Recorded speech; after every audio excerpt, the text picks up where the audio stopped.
Hey everybody, it's Sam with Wrestling Overtime, and hopefully I sound a lot better to you. I know that I'm not back 100%, but I know the last broadcast was really shaky. I was losing my voice. My voice was cracking. I was coughing. I was trying to make it through. I knew that I was getting behind in what I said I was going to do. I said starting in January, we were going to try to cover everything and anything. And so I was bound and determined to do SmackDown and then do the Royal Rumble results. And like I said, my voice was just, it was garbage, and I can't do anything but apologize to you guys. Some of you who listen to some of the other podcasts know that I am coaching basketball, and my voice was given out. I got sick, and as I was doing my best to continue coaching and being loud so the kids could hear me and everything, I just was losing it. So what I did, I got even a little bit further behind, and I took some time off to rest my voice. As you can hear, we're only back probably, 80-85%, something like that. But I'm going to catch up because I have made a promise to myself that February we are doing everything. So I am starting tonight with the February 3rd of 2020 WWE Monday Night Raw, and I want to make sure that I'm catching up. So over the next couple of days, you are going to hear probably about a week and a half of wrestling thrown in. And what I am hoping to do is be completely caught up, hopefully right before Super Showdown, and we will give you the results of Super Showdown in Saudi Arabia. And then starting March 1st, I am hoping to go every day. Basketball season will pretty much be over, other than in my state that I'm in, other than our sectional regionals and state tournament. And then, of course, March Madness will be going on. And after that, it's going to be Podcast City. So I'm hoping to do a podcast starting March 1st, pretty much every day, giving you the wrestling news that is going on, from whether it be the dirt sheets, whether it be from tweets from the stars themselves, whether it be announcements or maybe even rumors or fantasy bookings or something. Not sure how long it'll be. It may be one day 5-10 minutes because it's a slow news day. Another day, you may get an hour of me ranting, raving, and being a lunatic and throwing fits about what's going on and what is happening. So I'm getting back into it. Like I said, I do want to apologize, though, for you guys that have been listening, and I am trying to get a bigger audience. So please, if you're listening to this, retweet us, holler at somebody, tell them what we're planning on doing, that they need to be listening to us. Feel free to write us at wrestlingovertime@gmail.com. Hit me up on Wrestling Overtime on Facebook and on Twitter. I want to hear from you guys. I want to start getting in discussions. I want to get to know some of you guys, and really want to put this forward. We are on all major platforms. We are on Apple Podcasts, Google Podcasts. We're on Spotify. Of course, you can always find us at our home host at Red Circle. Feel free to hit us up there. You can leave us notes. You can make donations, anything that you want to do. And if you're looking to start your own podcast, I didn't mean to turn this into a commercial, but I can't say enough good things about Red Circle. It is free. You can do as many podcasts as you want. You can cross promote. They allow tipping. They allow private podcasts. They get you sponsors. They do it all.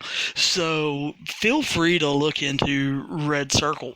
But that is enough of me giving out a free commercial.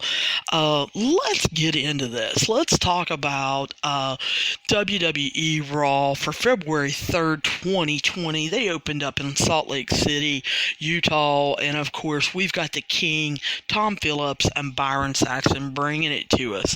And, you know, I really didn't mind them tonight. Usually sometimes the King has a tendency that sometime during the broadcast that he says something that I'm like, yeah, you're old, and no one believes that anymore. But he really didn't. He added, you know, some insight. He really talked about different things, and so I was okay with them. You know, I like good announcers. I like announcers that can explain things to me, that can keep me involved in the storyline. I love that Corey Graves kind of does his own, hey, wonder what's going to happen, and throws out 3 or 4 different storylines that he thinks may happen.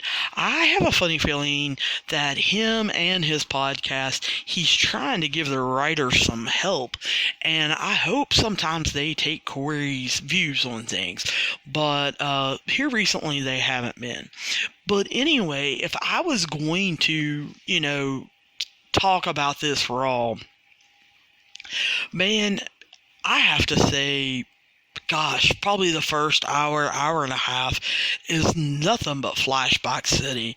They start off with a flashback of what happened to Edge last week, how he left on a stretcher in an ambulance, how Rey Mysterio was by his side.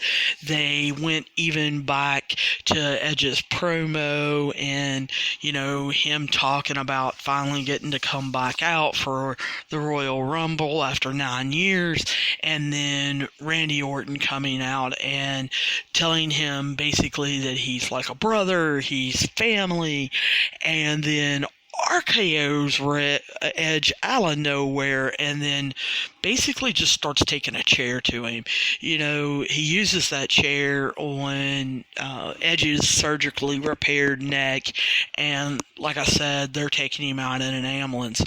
So that leads to them kind of saying, oh, well, this is what's happening this week. Randy Orton's going to start the show off, and he's going to explain everything. He wants to come out here and explain why he did what exactly he did to Edge. So we hear Orton's music hit, and I can't say it enough. I love Randy Orton. I love his music.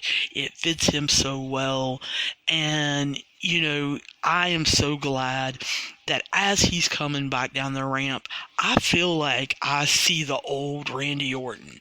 I see him with that ice cold stare, those steely eyes, and you can tell is, you know, kind of sorry for what he did, but really not. And it's almost like he's trying to decide, what am I going to say? And so, of course, he is milking it for all it's worth. He gets in the ring, he marches around, he's acting like he's thinking about it. You know, he gets up and almost does his pose. The crowd is chanting, you know, you suck. And basically, Randy wastes a lot of time here in the beginning. And as much as I like Randy Orton, I'm getting sick of it. I'm just like, will you pick up the microphone, will you say something, and let's get on with this. We all know that you are going to do everything you can to make Edge a big old baby face, and you are turning the heel that you always wanted to be, that Randy Orton is best when he is a heel. He sucks as a babyface, and we all know it. We all know he is coming back into his own, and he is being the character that he is truly made to be. So, basically, he finally says, I can't do this. Lays down the mic and gets out of the ring. And I'm like, you can't do what? What do you mean? I'm just completely frustrated now. Because I'm like, you really wasted a bunch of time. So the writers, that gives me a signal. Raw this week is just, it's not put together, it's not organized. They basically told him to go out there and waste some time, to use up as much time as he could. I truly believe that from showing this flashback and then Orton coming out and doing this, him being a veteran, knowing how to pump the crowd, knowing how to waste time, that Raw is not going to be real good this week. I believe that they don't have any storylines that they really want to, push, and I am just totally left with, you can't do what? Now, then they flash to the three announcers, and King tries to draw it out and says, oh, I saw remorse in his eyes. King, you didn't. You saw the steely blue eyes of Randy Orton wasting time. And, of course, then they've got to go to a flashback again, from 8 days ago.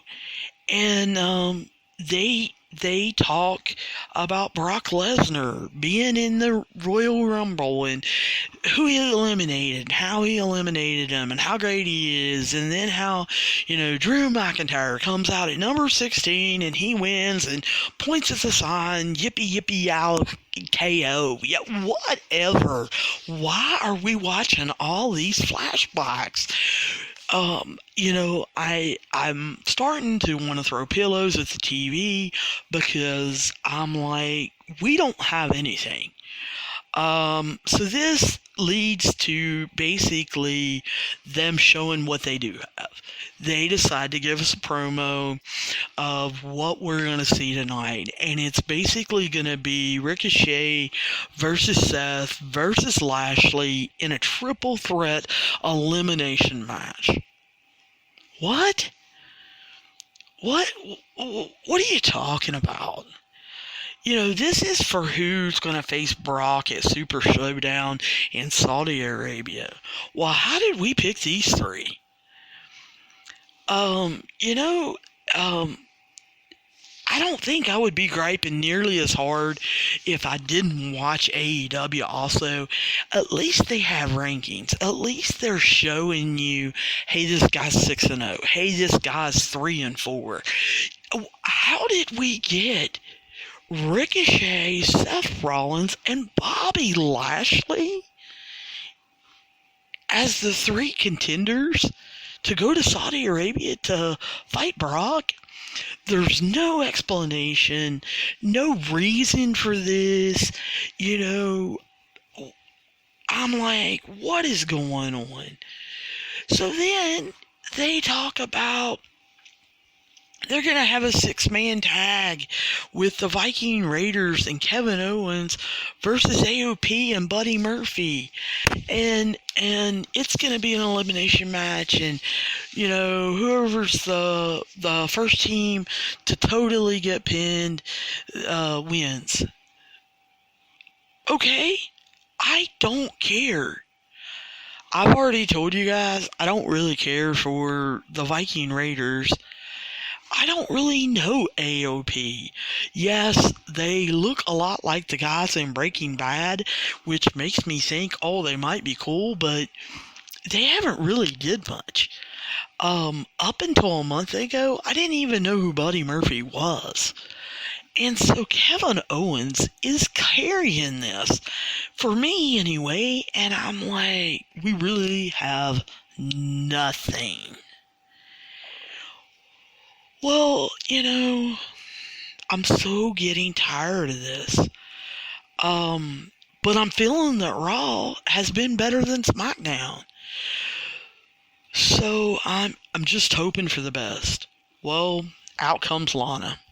Lana's music hits, here she comes. And they go to commercial. And during commercial, I'm thinking, man, oh man, something's got to happen. Hopefully, they are not dragging the storyline with Liv Morgan out.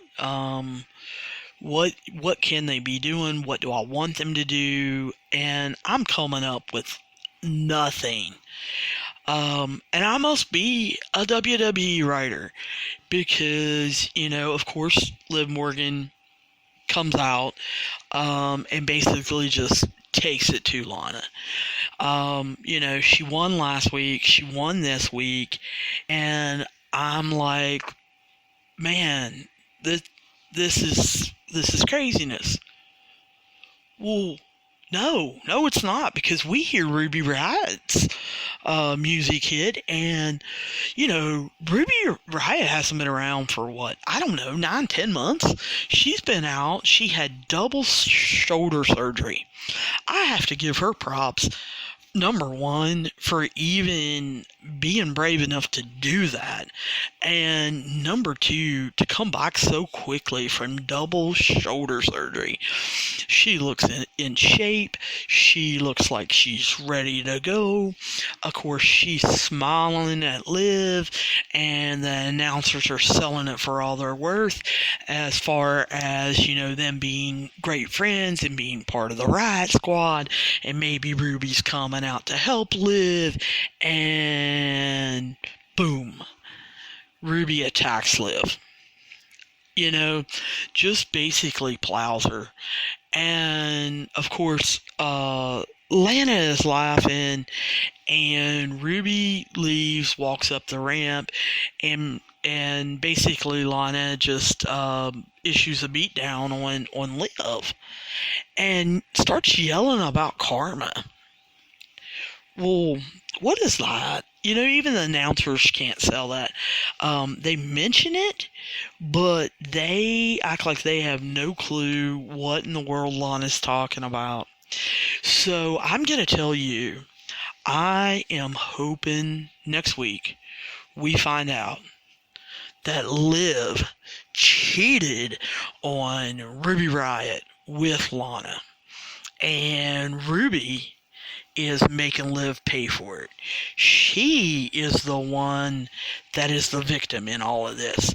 That, she was in love with her teammate in the Riot Squad, and Liv is the one that cheated on her, and now Ruby's just gonna go nuts on Liv and Lana. She's gonna beat the crap out of Lana because, Lana stole Liv away. Now, will that happen? No. No, we all know it won't happen. But, hey, it's nice to think about anyway. So then we see Mojo Rawley holding his 24/7 belt with Riddick Moss. They say as his offensive guard. I guess they're still playing on, Gronk's friendship with Mojo. They've got to show Mojo at Miami down at the Super Bowl and mention that he was at Gronk's beach party. And I'm thinking, why is he in the ring? Why are we not running around and chasing and playing with the 24/7 thing? Did they give R-Truth the night off? What's going on? So they immediately clear that up by announcing that, he's in there for an actual match and that the 24/7 title is not on the line, that it has been suspended for the time being because he has a match. And we hear Drew McIntyre's music hit. Well, I'm thinking, great, we can't get enough of Drew. No, we've got to show another flashback. We've got to show a flashback again of Drew's promo from last week challenging Brock at WrestleMania and then how Brock F5'd him. And I'm like, why? I know this is episodic TV. I know sometimes people miss episodes. I know they don't have the internet. I know they can't get caught up. But we are showing flashback after flashback after flash. Look, I know that they say a picture is worth 1,000 words, but these anywhere from 2 to 15-minute long flashbacks are... They're not worth 1,000 words. Just let the announcers tell us what happened as the match is going on. But no, Drew comes out, picks up a mic, and he cuts a promo and basically says that he's gonna Claymore Brock Lesnar's big fat head off. I mean, basically that's his promo.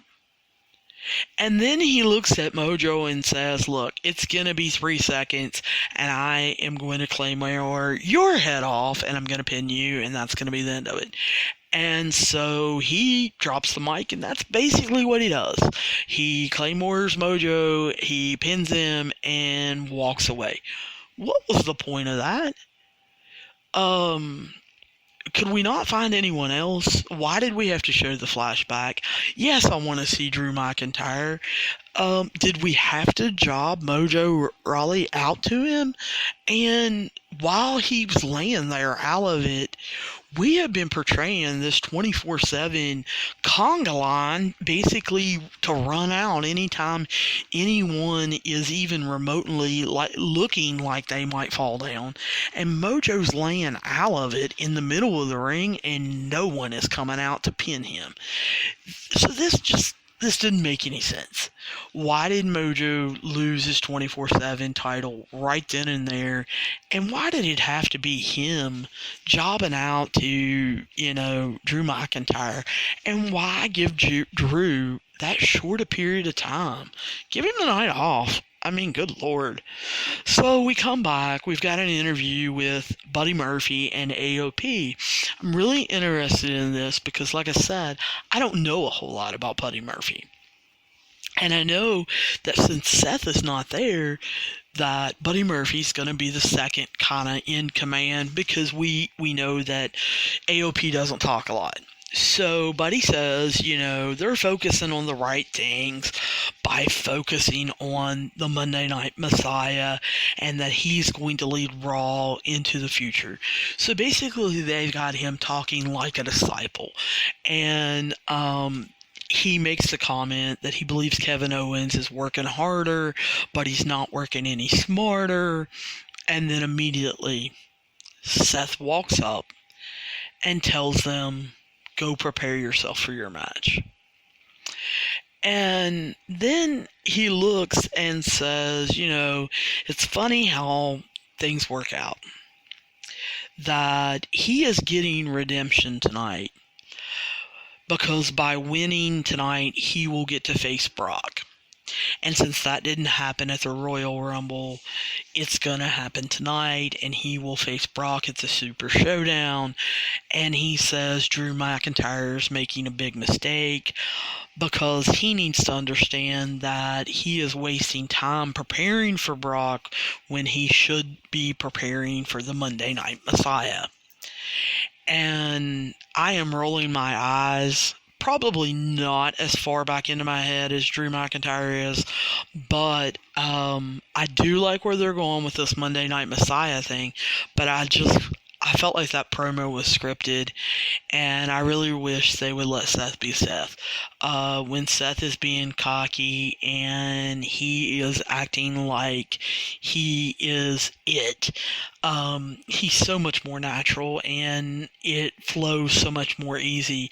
And so that just really sounded like a scripted promo that they gave him a lot of bullet points that he needed to hit, and just, I don't know, it didn't really sound like him, and didn't sound like the character that he's basically trying to portray. So wasn't really excited with that.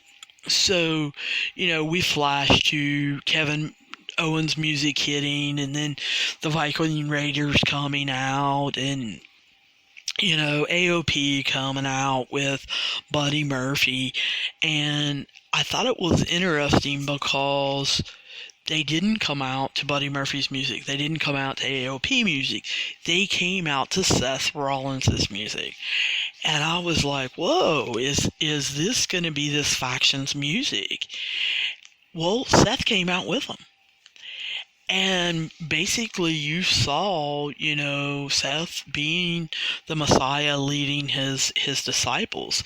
They explained that this is an elimination match, and that, basically everyone from a team has to be eliminated before there is a winner declared. So, Seth immediately gets involved with Eric from the Viking Raiders, and because of that, Eric is eliminated. And Ivar from the Viking Raiders runs into what they describe as the LED screens that are around the ring, and that he popped his shoulders out. And somehow they determined that by watching it on TV, that he had popped his shoulder out. They send refs down there, they send medics down there, and it's determined that he can't continue, which leaves, Kevin Owens alone to go against AOP and basically Buddy Murphy.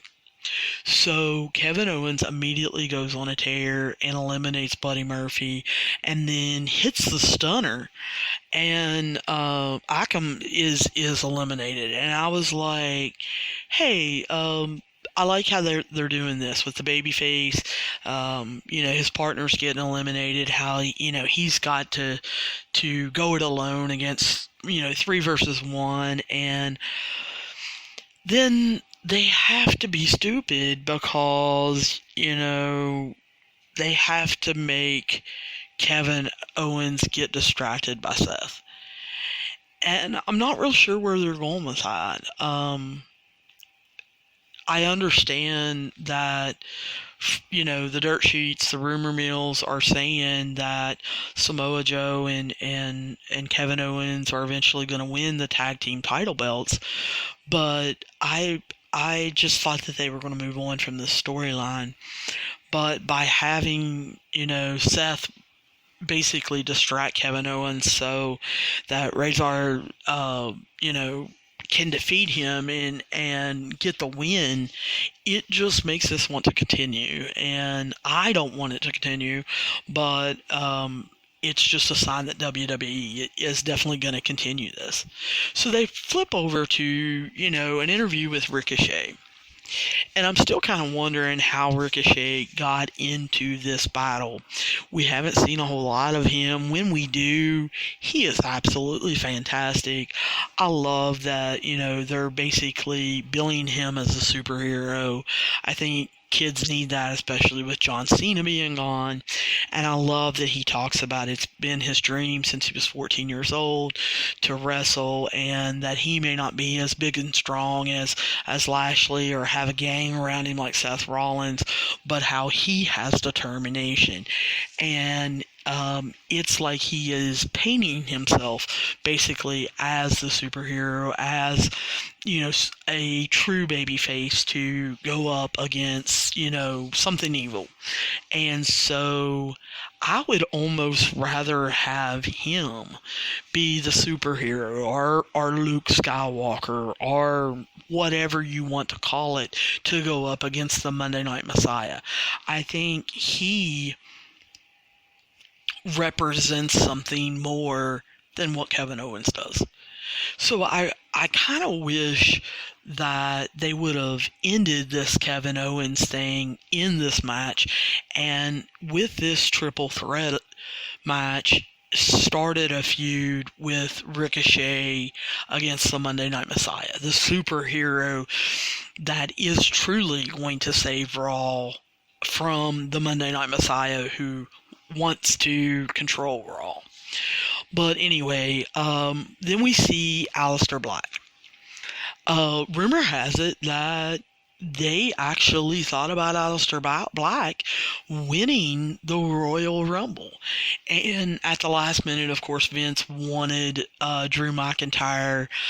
He has the look, and he has been following, all company rules, company standards, and doing everything they say, basically just being a company man. And Vince decided to let him win the Royal Rumble. But I'll tell you what, the more and more I see of Aleister Black, I'm telling you, he also would have been a good choice.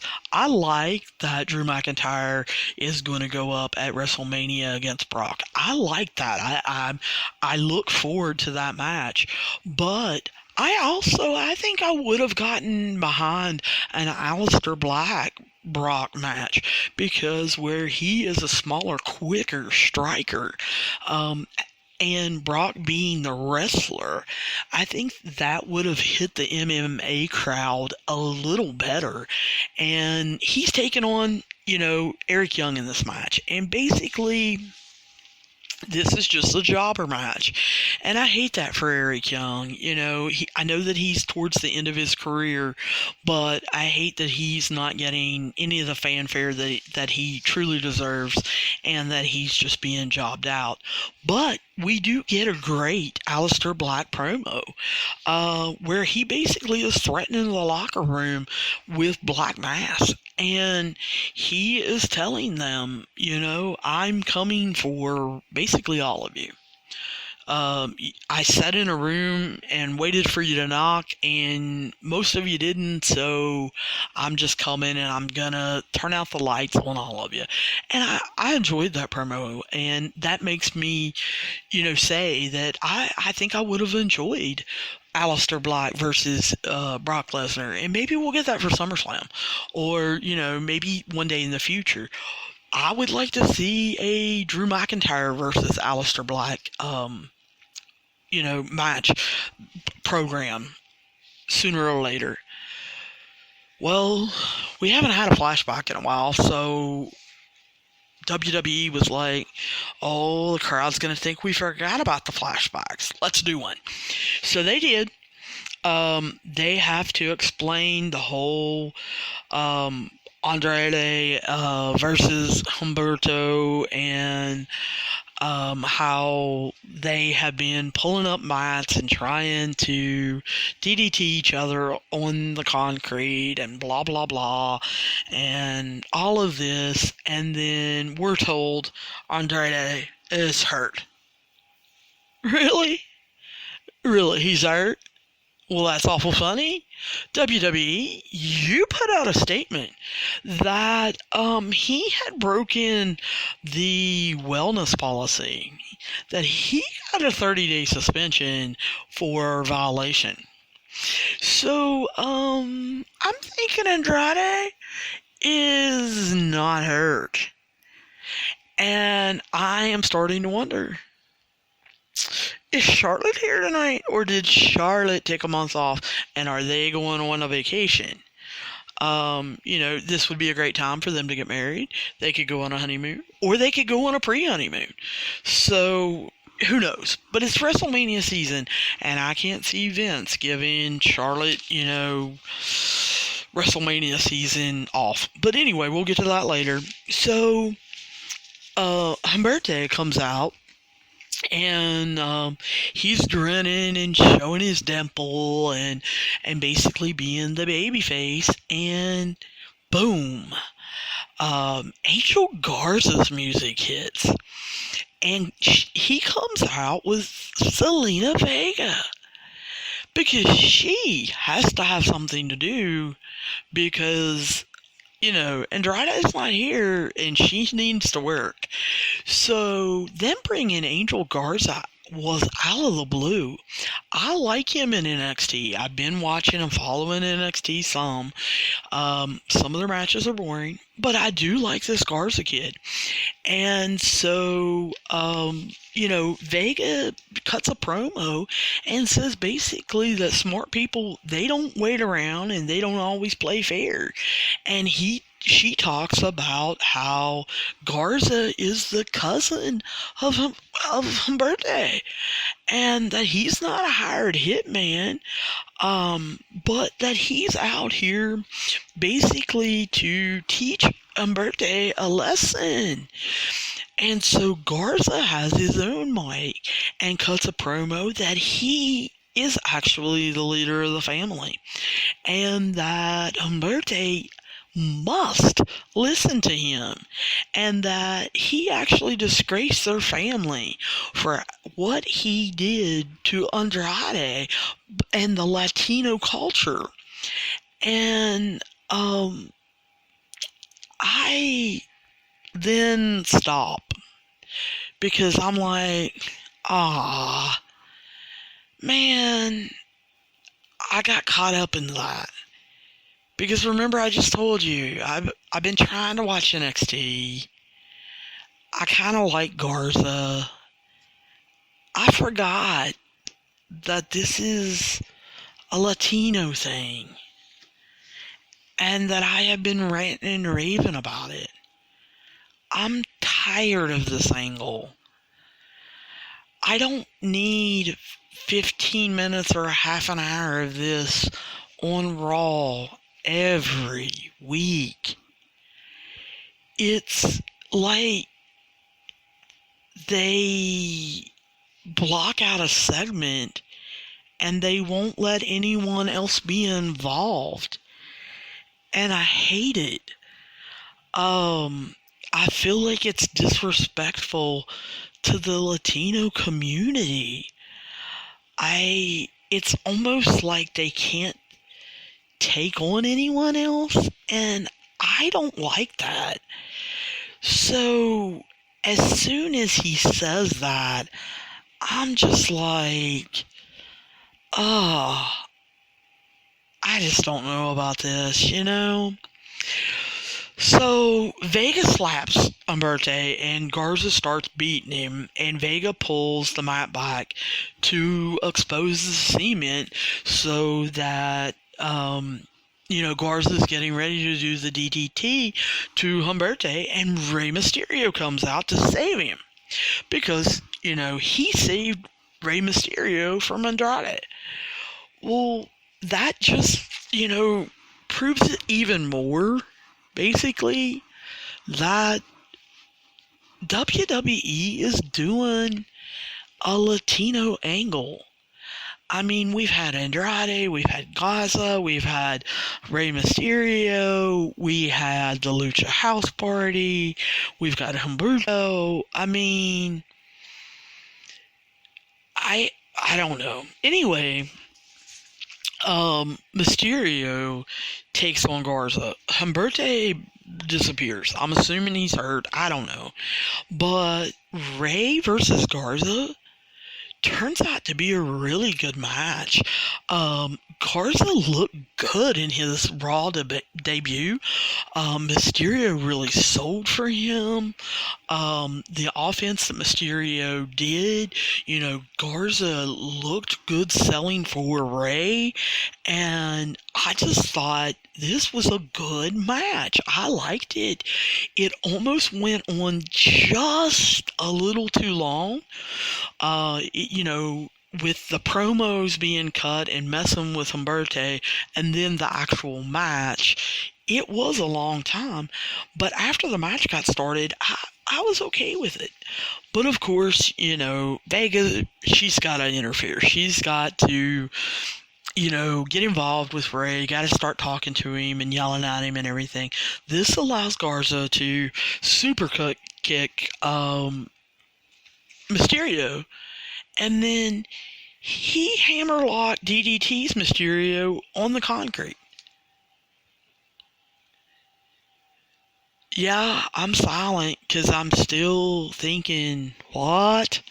Because you mean to tell me no one, let me repeat, no one ran down there at all during this long match? I just talked about how long it was. It went through 2 segments. No one put the mat back over the concrete. No one. A ref didn't. All the security around the ring didn't. The cameramen didn't. They didn't send someone from the back to replace it. So the concrete is still there. And had I known that, I would have known exactly how this was going to end. Basically, it ended with, Ray basically being hurt and Garza turning himself into a heel and trying to get the crowd to like him for, honoring his family name. Now, what is funny is they go to commercial because it's right before the 10 o'clock hour. We've talked about the 10 o'clock hour, how WWE said they're going to focus on the 10 o'clock hour. They do not want people leaving in 2020 from the 8, 9 o'clock 2 hours and just dropping off the face of the planet during the 10 o'clock hour.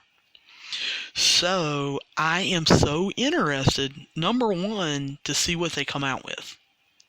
But number two, there's just a part of me that realizes, hey, commercials are about 3 minutes long, sometimes 4.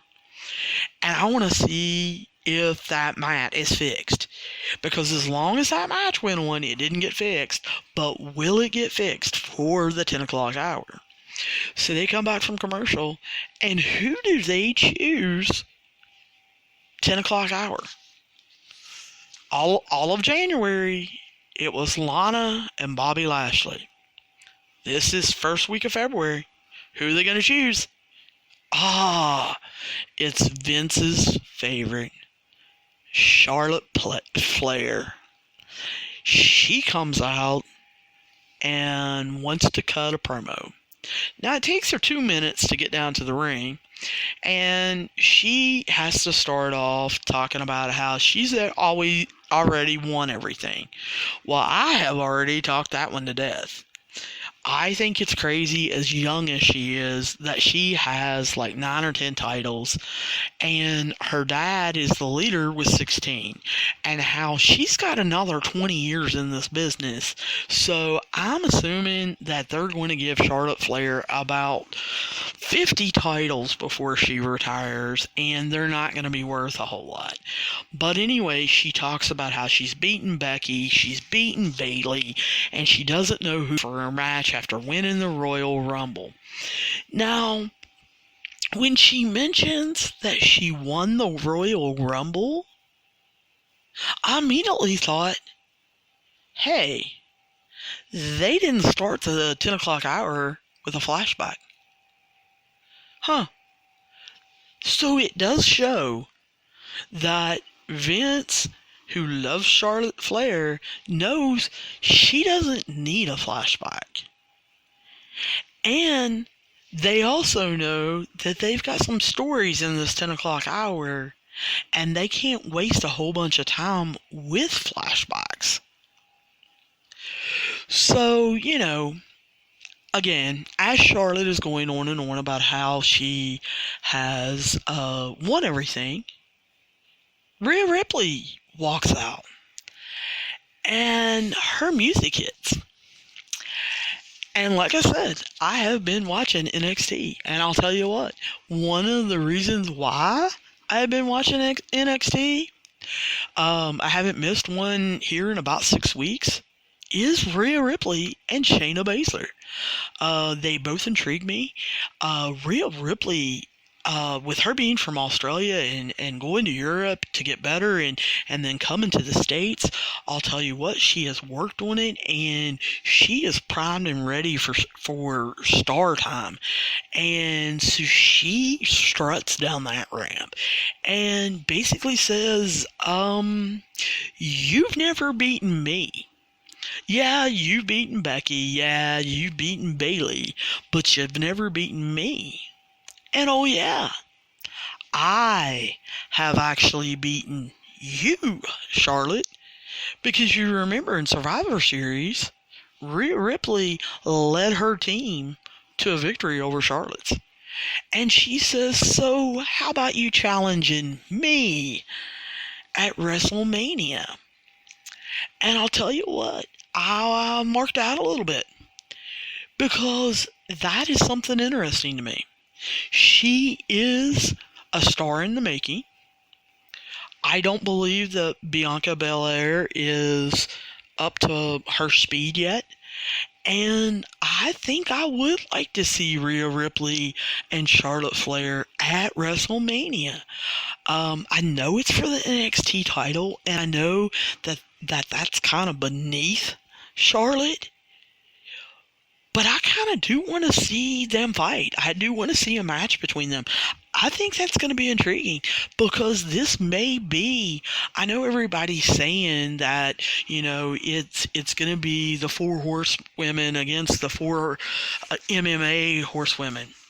I don't know. I think Rhea Ripley might throw, a wrench into that with the way she has come on. Jessamine Duke and Marina, I can't even remember her last name, are not coming up as fast as what they thought in NXT. And so Rhea Ripley versus Charlotte Flair, that may be the future. And so I kind of want to see that. And I loved how Charlotte played this. She looked at her, basically looked down upon her, and then didn't say a word and just walked away.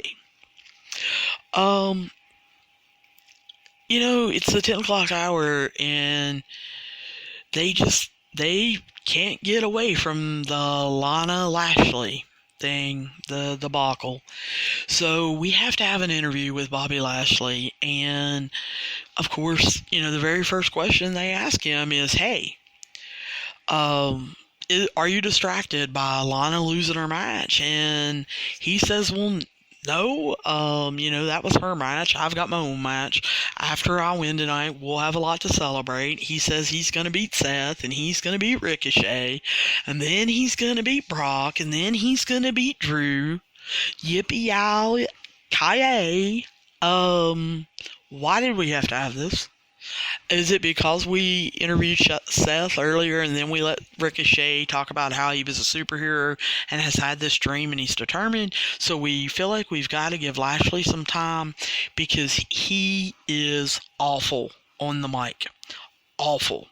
Should have had Crazy Lana out there doing his promo for him and just let him flex or something.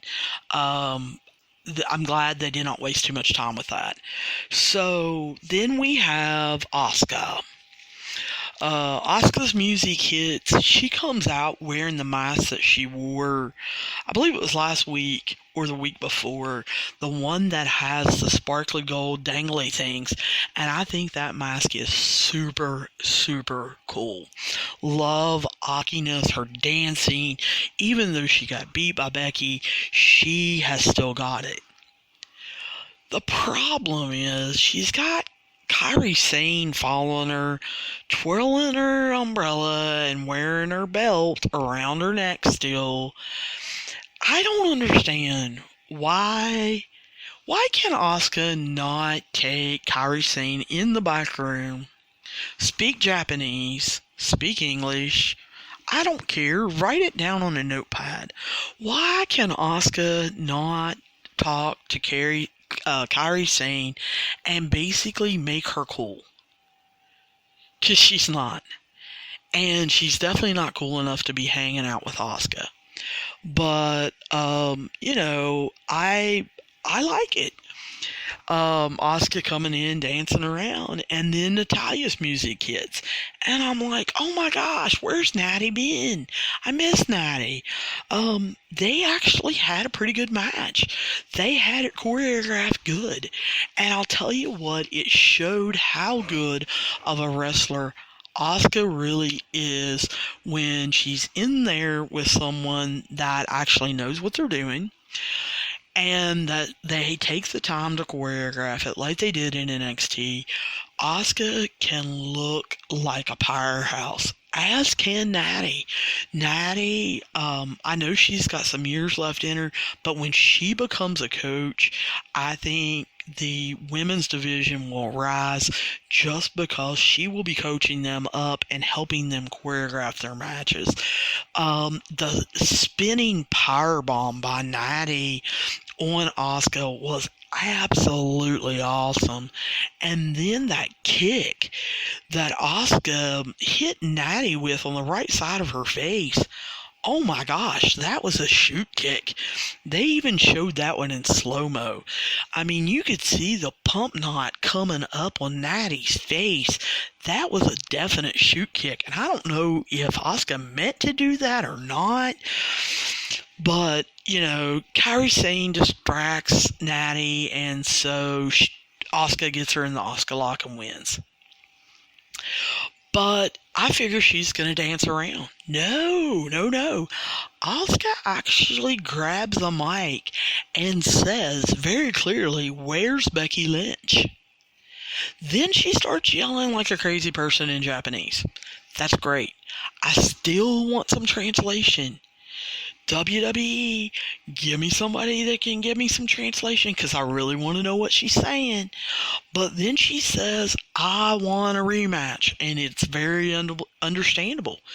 So, Asuka, when she wants to, can speak English, but I like her speaking in Japanese. I just wish we knew what she was saying.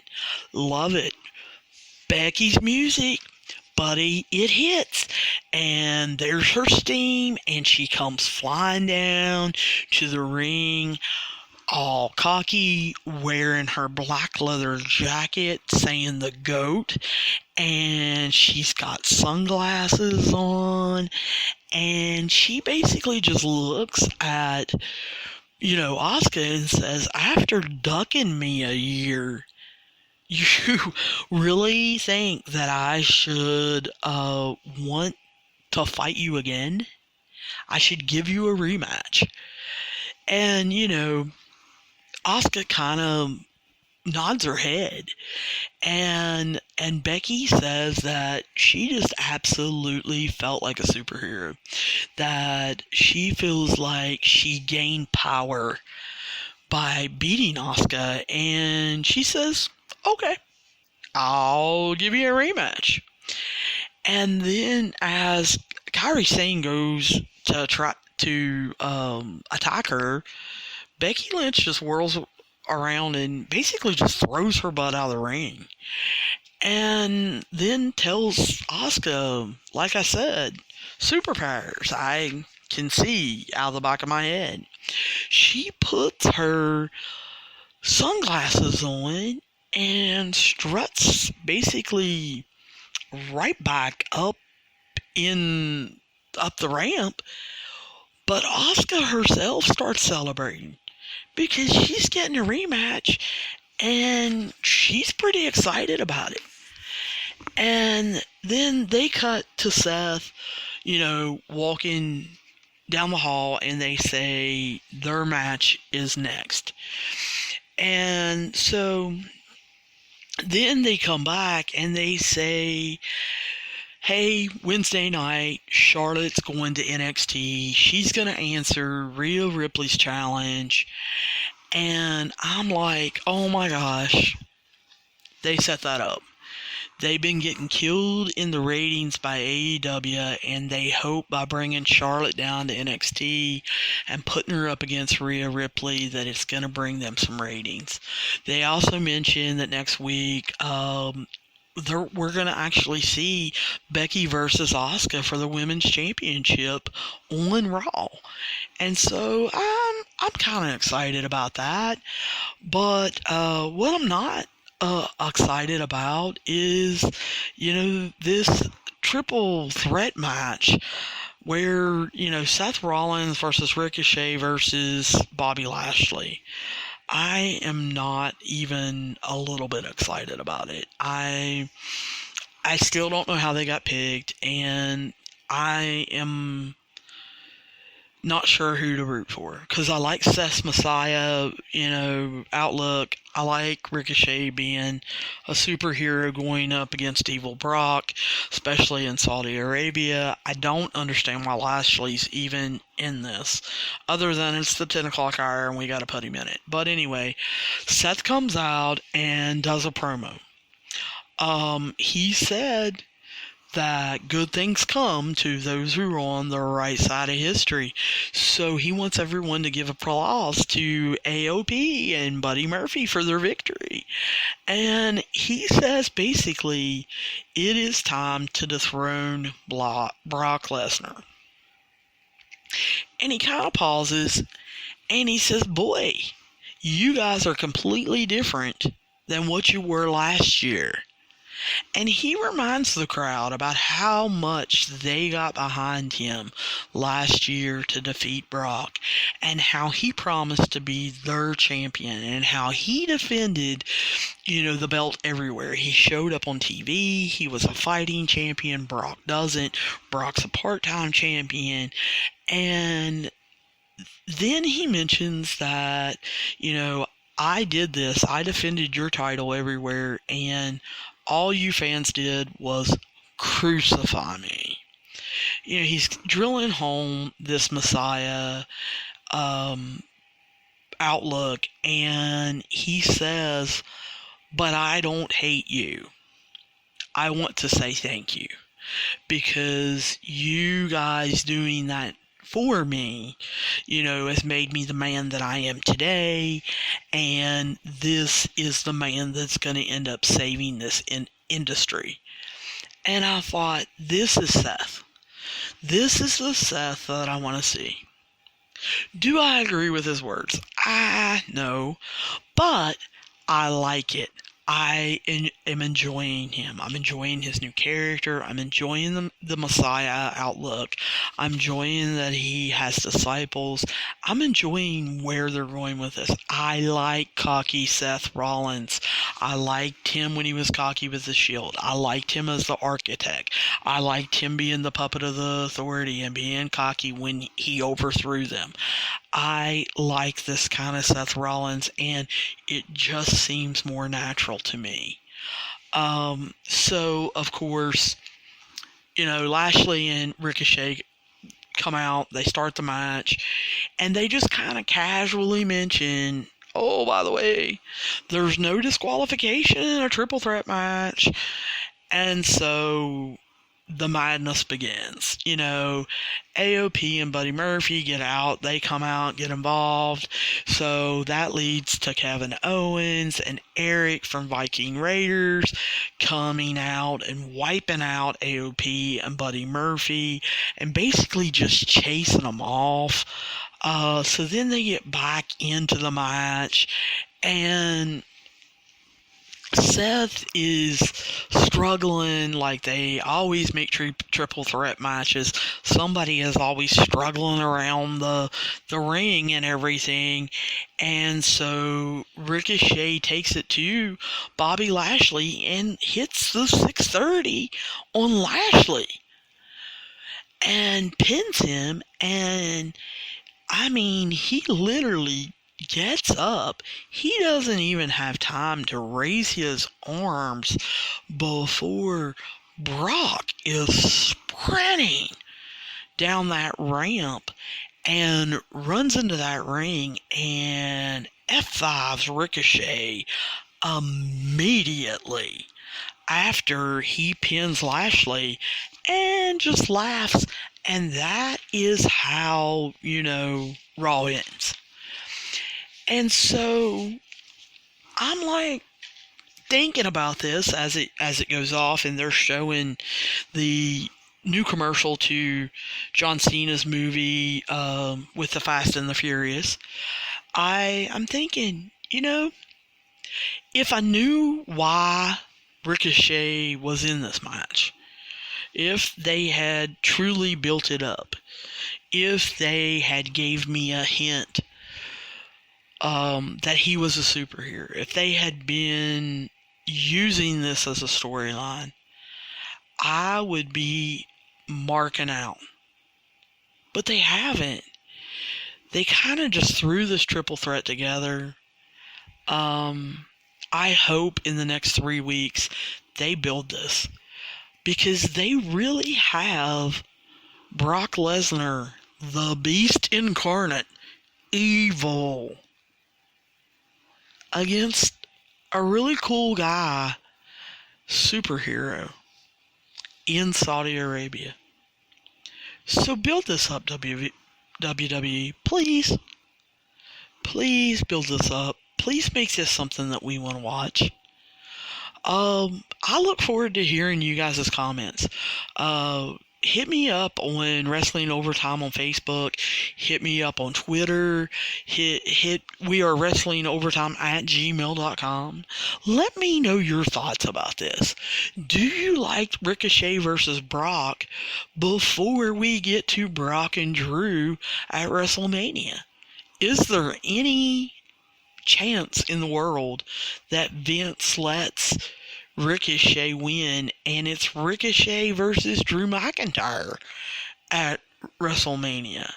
Let me know what your thoughts are, and I look forward to hearing and talking to you guys very soon with our next Wrestling Overtime.